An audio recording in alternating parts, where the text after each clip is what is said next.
Hello students, I am going to continue with the chapter angles and its measurement of 11th science. Exercise 1.2, question number 8. So the example is OPQ is the sector of a circle having center at O and radius 15 cm. If measure angle POQ is equals to 30 degree, find the area enclosed by arc PQ and chord PQ. So here I draw a figure that is we are given that is OPQ is a sector of a circle. So OPQ, so ये जो है वो है sector of a circle है, ये total पूरा portion जो है वो, and having center that is O, radius is 15 cm, तो ये 15 है, ये भी 15 ही है, and angle POQ, so POQ ये जो angle है वो है 30 डिग्री. तो हमें फाइंड करना है, find the area enclose by arc PQ. तो ये जो एरिया है आर्क PQ से जो इनक्लोज हुआ है, एंड कॉर्ड PQ, तो ये है कॉर्ड PQ. तो इन दोनों के बीच में ये जो मैंने ऐसे लाइंस ड्रॉ की है उसका जो एरिया है वो हमें फाइंड आउट करना है. तो इसके लिए हमें क्या करना पड़ेगा, पहले हम क्या करेंगे, ये टोटल सेक्टर का एरिया फाइंड आउट करेंगे और उसमें से ये ट्रायंगल जो है वो ट्रायंगल का एरिया इसमें से सब्सट्रैक्ट करेंगे तो हमें इसका एरिया मिल जाएगा. तो हमें जो दिया है वो हम पहले लिखेंगे, that is we are given r is equals to 15, हमें रेडियस 15 दिया है एग्जाम्पल में. After that major angle POQ we are given that is 30 degree, and मैंने आपको पहले ही बताया था कि whenever you are given the angle in the degree form you have to convert it into radian by multiplying it with the pi by 180. तो यहाँ से मल्टीप्लाई करके मुझे मिला है पाई बाय 6. मैंने यहाँ पे मल्टीप्लाई किया है, मैंने यहाँ लिखा नहीं, that is pi upon 180 radian. तो यहाँ पे क्या होगा, ये 0 और ये 0 कैंसिल होगा, सो 3 6 आर 18, सो पाई अपॉन 6. तो हमें क्या चाहिए, area enclose by arc PQ, ये है arc PQ, and chord PQ, तो ये है कॉर्ड PQ. तो इन दोनों के बीच में ये जो मैंने लाइंस ड्रॉ की है वो एरिया मुझे फाइंड आउट करना है. तो हम कैसे करेंगे, एरिया ऑफ सेक्टर, मतलब हम ये टोटल सेक्टर का एरिया फाइंड आउट करेंगे और उसमें से हम area of triangle find out करेंगे, एरिया ऑफ ट्रायंगल माइनस करेंगे, तो ट्रायंगल का एरिया माइनस करेंगे. तो हमें ये फॉर्मूला ऑलरेडी पता है, that is area of sector, मैंने पहले भी आपको दिया था. ये 3 फॉर्मूला इस एक्सरसाइज के लिए बहुत इंपॉर्टेंट है.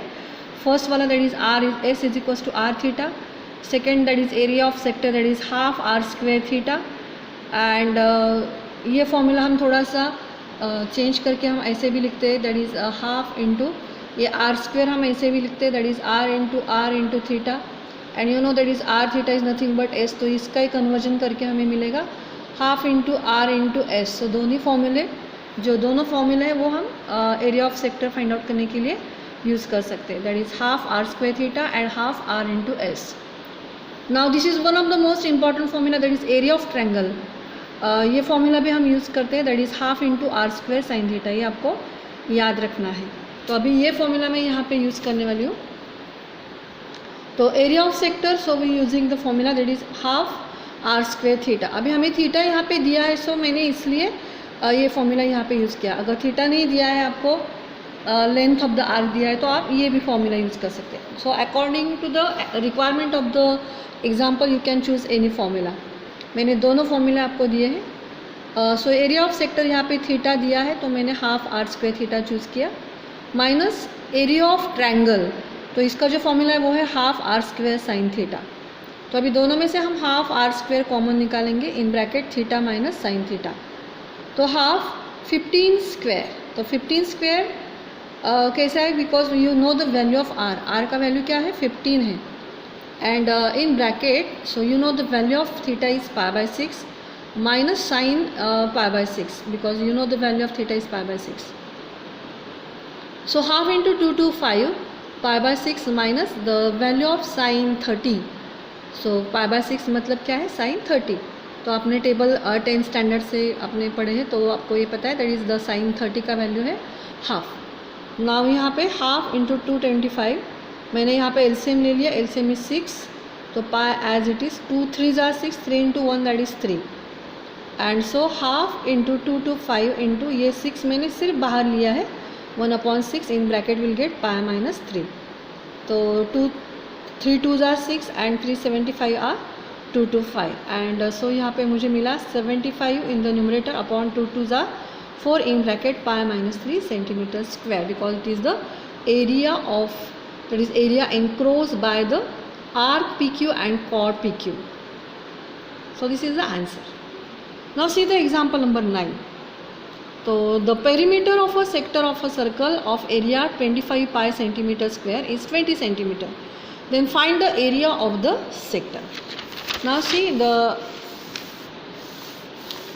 example में हमें जो दिया है वो है area of circle that is 25 pi and we are also given that is perimeter of a sector that is 20 centimeter. तो आपको ये पता है कि हम perimeter कैसे find out करते हैं.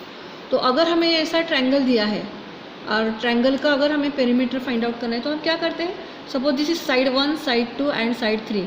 तो हमें सिर्फ क्या करना है कि जो साइड्स दी है वो साइड्स के एडिशन करते हैं. इसको हम बोलते हैं पेरीमीटर. तो सेक्टर में हम कैसे करते हैं. तो सेक्टर जो है वो क्या है. अभी यहाँ से मैं आपके यहाँ पे नाम देती हूँ. यहाँ पे 0 O A एंड B. तो यहाँ से O A से B से O. तो ये टोटल जो पार्ट है इसको हम क्या बोलेंगे, सेक्टर का पेरीमीटर. तो इसके लिए हमें क्या ऐड करना पड़ेगा. जैसे मैंने यहाँ पे बोला 1 + 2 + 3. तो यहाँ पे हम क्या करेंगे R + S + R. So it is nothing but the perimeter of the sector. Now see हमें जो दिया है that is area of circle. So you know the formula. Area of circle that is πr². हमें area पहले से दिया है. सो 25 pi = πr². Pi cancel and so we get r² = 25 and so the value of r is 5 centimeter. यहाँ पे हम square root लेते हैं. जब भी मैंने आपको बोला था कि जब हम स्क्वायर रूट लेते हैं तो हम प्लस माइनस साइन देते हैं, लेकिन radius is always positive. So यह हम we take only positive value. तो r is 5 centimetre. Now see the perimeter of a sector. तो अभी मैंने आपको बताया कि हम पेरीमीटर कैसे निकालते हैं. सो r + r + s. अब तीनों का एडिशन हमें लेना है तो आप कैसे भी लिख सकते हैं. सो r + r + s and the perimeter we are given in the example is 20. So 20 is equals to 5 + 5 + s. So 20 is equals to 10 + s. So 20 minus 10 is equals to s. So s is equals to 10 centimeter. तो अभी हमें area of sector find out करना है इस example में. तो area of sector find out करने के लिए जो formula that is ½ r² theta. Example में थीटा है. तो थीटा अगर है तो हम ये फॉर्मूला यूज़ करते हैं, लेकिन इस एग्जाम्पल में हमें कहीं भी थीटा नहीं दिया है. तो हम इसका कन्वर्जन कैसे करते हैं. देखो मैंने अभी पहले ही एग्जाम्पल में आपको बताया था. ½ × r × r. So r theta is nothing but s. अभी s तो हमने पहले यहाँ पे फाइंड आउट किया है. तो we going to put this value here. So ½ × r is 5 × s का वैल्यू है 10. So 2 5s are 10. So 5 5s are 25 centimetre square. तो जैसे एग्जाम्पल की रिक्वायरमेंट होती है वैसे हम फॉर्मूला चेंज करते हैं. अभी यहाँ पे थीटा नहीं था. सो थीटा को हमने r थीटा का s बना दिया. You know the formula that is s = r theta. यहाँ पे आप लिख लो s = r theta. r × theta. तो ये फॉर्मूला हमने यहाँ पे यूज़ किया. Now see the last example from this exercise as well as from this chapter. The perimeter of the sector of the circle of area 64 pi centimeter square is 56. तो example मैं फिर से पढ़ती हूँ. The perimeter of the sector of the circle of area 64 pi centimeter square is 56. मतलब perimeter हमें 56 दी है and area is 64 pi centimeter square and you have to find out the area of sector. तो यहाँ पे देख सकते हैं perimeter जो हमें दिया है वो है 56 and area of circle is 64 pi centimetre square. तो फिर से मैंने फिगर रफ ड्रॉ की. r + r एंड ये s. तो पेरीमीटर हम कैसे निकालते हैं अभी मैंने आपको बताया. ये तीनों का एडिशन मतलब पेरीमीटर ऑफ अ सेक्टर. तो पहले हम क्या करेंगे. एरिया ऑफ सर्कल हमें दिया गया है that is 64 pi. So we going to use the formula of area of circle that is πr². So 64 pi is equals to πr². So pi will get cancel. So r² is equals to 64 and so r is equals to 8.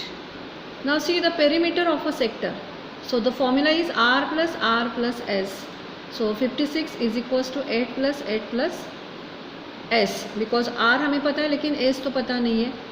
So 56 is equals to 16 + s. So 56 minus 16 is equals to s and so s is equals to 40 centimeter. So this is nothing but the length of the arc. Now we have to find out the area of sector. हमें क्या find out करना है. So example देख लो आप. Find out the area of the sector. तो area of sector का जो formula है आपको पता है दैट इज़ ½ r² थीटा भी है, लेकिन इस एग्जांपल में भी थीटा नहीं है, तो हम क्या करेंगे, ये फॉर्मूला यूज़ करेंगे, that is half R into S. ये कैसा आया है, मैंने अभी एग्जांपल नंबर 9 में आपको बताया।